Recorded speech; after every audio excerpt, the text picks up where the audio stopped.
بسم الله الرحمن الرحيم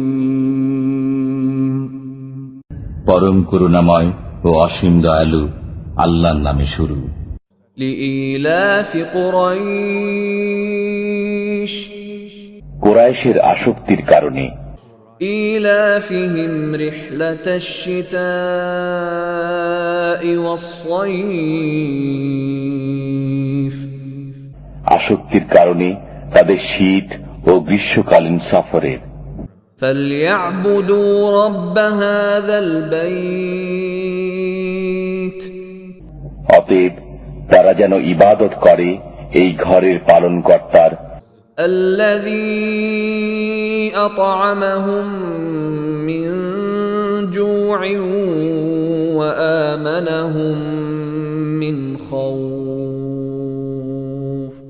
যিনি তাদেরকে ক্ষুধায় আহার দিয়েছেন এবং যুদ্ধভীতি থেকে তাদেরকে নিরাপদ করেছেন।